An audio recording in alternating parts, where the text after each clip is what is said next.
Inilabas na ng SBP ang totoong lagay ng naturalization ni Benny Boatwright para makasama ng Gilas Pilipinas. Inamin din niya na hindi sila titigil para maisakatuparan ng Kongreso ang proseso kay Boatwright. Problema sa mga player na makakasama sa hanay ng Gilas para sa SEA Games, inilabas din ni Ms. Erica D. Tutukan po natin ang lahat ng yan. Pero bago yan, pakisubscribe, like and share na lang muna para pareho tayong updated. Sa inilabas na pahayag ni SBP President Al Panlilio sa media tungkol sa estado ng naturalization ni Benny Boatwright, sinabi niya na hindi nila nakakaligtaang i-follow up ang nasabing issue. Itinanggi din ito na naiinip sila sa tagal ng proseso, bunga ng kasalukuyang lagay ng politika sa bansa. Narito ang kanyang pahayag. Tutukan natin si SBP President Al sa report ni Mark Escarlote ng Daily Tribune. Una, walang session, kaya kailangan nating maghintay hanggang sa mahalal ang mga bagong opisyal. Pero hindi kami nagpapabaya na mag-follow up.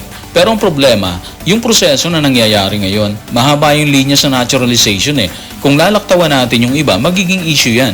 Pero obvious naman na iba ang rason natin dito. Ayun naman pala, di ba? Hindi nila pinababayaan na matambakan lang ng maraming papeles or applications sa Kongreso. Tuloy-tuloy sila sa pag-follow up. Ang problema, walang session at siguro kung meron man talaga, hindi siya priority ng Kongreso. Ang dami kasi nangyari bago mag-eleksyon, di ba? So, andyan yung POGO, confidential fund na hindi maibigay ang kasagutan, andyan din ang fake news na tinatalakay sa Kongreso. So, dito pa lang talaga, mahihirapan na silang makakuha ng atensyon. Siyempre, uunahin muna ng Kongreso ang sa tingin nila sobrang mahalagang issue sa bayan. Pero kung tutuusin kasi, sobrang halaga din itong naturalization kay Boatwright eh. Dito kasi nakasalalay ang magiging kasama ng Gilas sa international na competition. So hopefully matapos ang eleksyon, matalakay na nila sa Kongreso ang naturalization ni Boatwright. Alam natin hindi ganun kadali, pero aasa pa rin tayo na isang araw, siguro matapos ang sona ng presidente, makabalik na sa normal ang lahat para umusad na ang ganitong proseso. Katulad ng sinabi ni SBP President Al, hindi lang si Boatwright ata ang isasalang ng Kongreso sa ganitong issue, di ba? Kaya dapat masimulan na talaga siya. Unang-una, hindi na bumabata si Justin Brownlee. Sa hinaharap, magre-retiro talaga yan. Katulad ng mga naunang naturalize natin.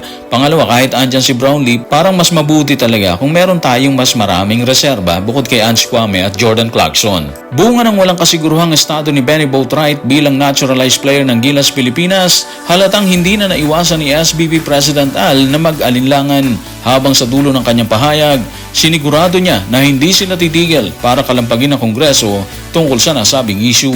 Narito ang kanyang pangwakas na pahayag.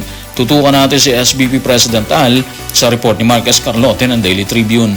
Kaya umaasa kami na hindi ko alam kung gaano kabilis ito mangyayari dahil kung mahalal sila, ang susunod na sesyon magsisimula siguro sa June or July bago ang sona ng Presidente Bongbong Marcos. Bago sila lumikha ng komite, bago sila magpatawag ng mga pagdinig. Hindi ko alam kung aabot tayo sa August time frame, hindi ko alam pero patuloy naming isusulong to. So base sa pahayag ni SBP President Al Panlilio, walang sukuan na ibig sabihin desidido silang gawin ang lahat para magawa ng paraan ng Kongreso na inaturalize si Benny Boatwright. Ang problema, hindi talaga malinaw kung kailan mangyayari yon, di ba? Si dating Senador Angara, nasa DepEd na siya. Siya yung nag-sponsor ng bill para sa naturalization ni Benny Boatwright. Mas okay sana kung hindi siya napunta sa DepEd. Kahit paano sana, andun siya sa Senate para matalakay nila yon. Para may kikilos talaga kasi siya yung nag-sponsor eh. Sa tono ni SBP President, parang medyo dismayado siya talaga kasi sobrang tagal na, di ba? Pero naiintindihan naman niya yung lahat, lalo na't halalan sa ngayon, di ba? So magkakaalaman siguro talaga sa sandaling maupo na yung mga bagong halal ng bayan kung kailan sila magbubuo ng komite para sa nasabing issue. Ang dami na naghihintay ng proseso eh, kaya lang wala silang magagawa doon para mapabilis kasi nga Kongreso yung kikilos para sa isyung yan. So maghintay lang talaga magagawa natin. Sana masimulan na nila yan kasi kailangan si Benny sakaling hindi na kaya ni Justin na samahan ng Gilas. Lalo na ngayon Disyembre, bubuo ng Gilas para i-depensa ang titulo sa SEA Games. So kung okay na si Boatwright, posible na mai-consider siya doon. Bukod sa inilabas na problema ng Gilas sa naturalization ni Benny Boatwright, ibinida rin ni Ms. Erica D, ang Executive Director ng SBP, na posibleng maging problema din ang pagbuo ng pambansang kupunan na sasabak sa SEA Games ngayong Disyembre. Pero hindi niya ikinaila na nananatiling committed ang ating mga manlalaro. Narito ang report. Tutukan natin si Ms. Erica D sa report ni Rap Edwin Villanueva ng Philstar. Sa players naman, may commitment naman. Pero siyempre, depende pa rin yan sa kanilang ball clubs. Kasi hindi natin pwedeng kontrolin yung mga kontrata nila. So yun ang isa pang problema nila bukod kay Benny Boatwright, di ba? Ang SEA Games kasi hindi siya parte ng FIBA. Ibig sabihin, kung yung mga players overseas ay nag-commit na makakasama sila ng Gilas sa Disyembre, medyo tagilid yun kasi nga hindi siya parte ng FIBA. Kapag parte kasi ng FIBA, matik na yun, wala nang rason makakasama sila.